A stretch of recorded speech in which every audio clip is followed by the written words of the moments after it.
Ya, tujuan saya kemarin, saya akan memberikan penyuluhan kepada Ibu tentang mioma uteri yang membutuhkan waktu mungkin 10 hingga 15 menit. Apakah Ibu bersedia?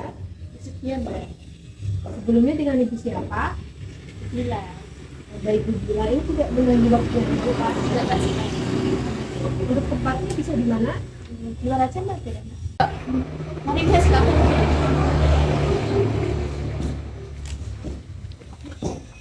Baik, ini ada leaflet ya Ibu, silahkan dibaca-baca dulu.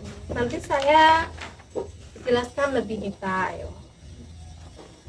Apakah Ibu sudah pernah mendengar kalimat mioma uteri atau sudah mengetahuinya? Baik, saya jelaskan ya Ibu. Nah, mioma uteri itu merupakan suatu pertumbuhan massa atau daging di dalam rahim ataupun di luar rahim yang bersifat tidak ganas ya Ibu. Jadi itu tidak sama ya beda. Nah, biasanya itu terbentuk dari otot polos, ukurannya berbeda-beda dan bentuknya bervariasi. Nah, untuk penyebabnya itu belum diketahui ya, tapi kemudian sangat belum melakukan estrogen. Nah, mioma uteri ini cenderung menunjukkan pertumbuhan yang maksimal selama masa produksi wanita karena kadar estrogennya itu tinggi. Nah, selain itu faktor genetik atau keturunan itu juga ya Ibu, ada juga faktor lingkungan itu juga mempengaruhi risiko mioma uteri. Nah, kemudian ada faktor resiko mioma uteri. Nah, yang pertama itu usia lebih dari 40 tahun karena akumulasi hormon estrogennya selama reproduksi kan meningkat ya Ibu. Nah, ngomong-ngomong, usia itu berapa ya? 40 Mbak. Jadi belum lebih ya Ibu. Nah, kemudian ada riwayat keluarga mengidap mioma. Contohnya seperti ibu atau saudara perempuan, mungkin anaknya juga. Kemudian ada menstruasi pertama sebelum usia 10 tahun. Kemudian ada belum pernah hamil. Kenapa sih belum pernah hamil itu risikonya lebih tinggi? Karena dalam masa kehamilan dan menyusui itu menurunkan kadar estrogen Ibu. Jadi yang pernah hamil atau punya anak itu risikonya lebih rendah. Kemudian ada berat badan berlebih atau obesitas, itu juga risikonya sangat tinggi ya Bu. Kemudian ada kebiasaan konsumsi minuman beralkohol atau rokok. Nah, ngomong-ngomong ini Ibu minum alkohol atau merokok gitu? Ya enggak Mbak, orang perempuan mabuk sama rokok. Enggak ada Mbak. Nah, kemudian ada penggunaan alat kontrasepsi hormonal yang tinggi estrogen. Karena ini memicu proliferasi kolostrum. Kalau buat tahu ibunya ini pakai KB apa ya? Kalau saya pakai IUD juga. IUD itu tidak mengandung hormon estrogen ya Ibu, jadi ya aman ya. Nah, kita selanjutnya ada tanda dan gejala. Yang pertama itu ada menstruasi yang jumlah banyak. Biasanya kan anak muda sekarang itu banyak banget ya makan junk-junk itu buat menstruasinya itu jadi banyak gitu Bu. Nah, kemudian ada perut terasa penuh dan membesar.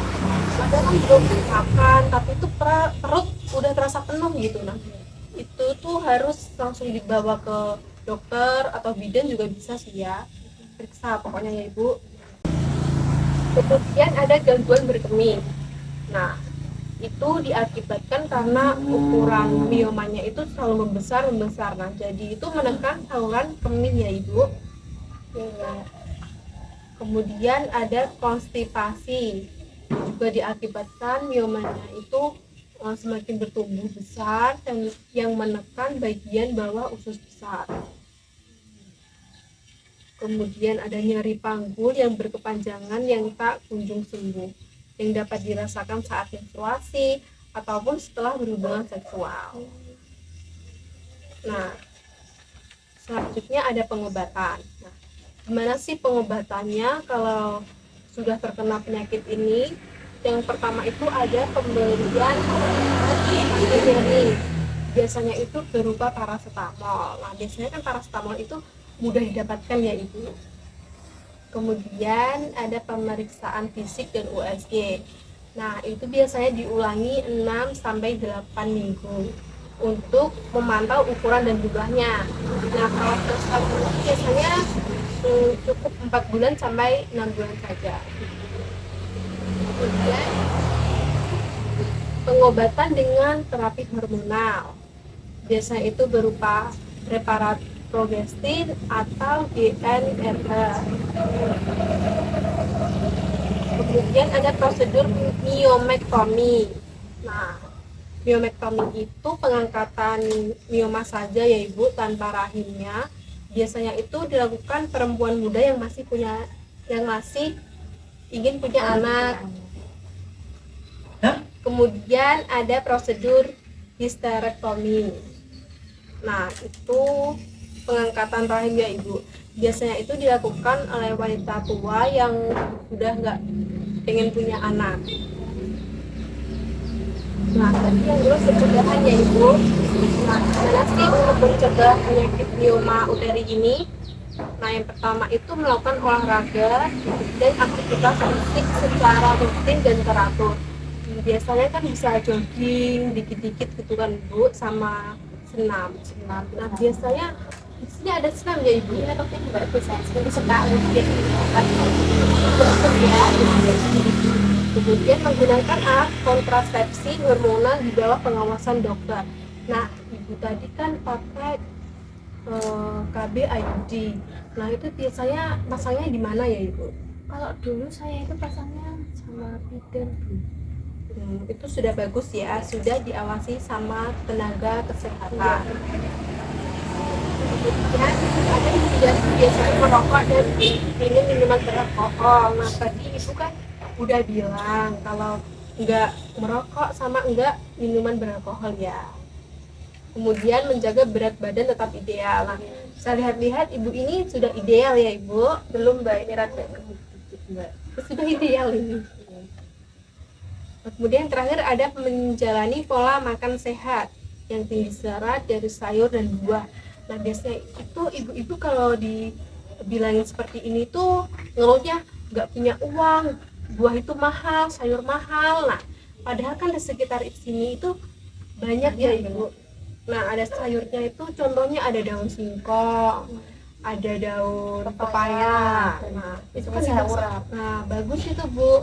Kemudian buah-buahan kan dilihat-lihat di sekitar sini banyak nih. Pohon mangga kan, pohon mangga, pohon kelengkeng. rambutan ada Mbak. Rambutan juga ada. Ya itu biasa bisa dikonsumsi ya Ibu. Durian ada. Oh, di sini tuh kayak kebun ya Ibu.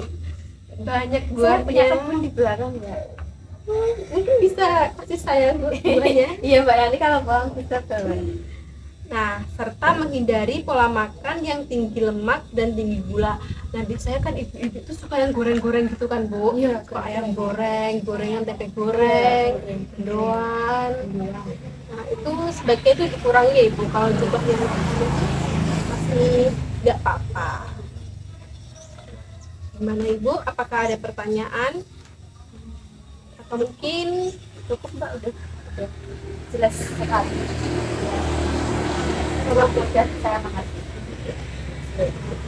kalau ada apa-apa atau ditanyakan bisa kalau saya di situ sudah tertera nomor WA saya ya. Ini ya Mbak. Ya. Kalau begitu saya pamit dulu ya Ibu. Terima kasih sudah mau diajak kerjasama. Ini doa Ibu saja ya. Assalamualaikum. Waalaikumsalam.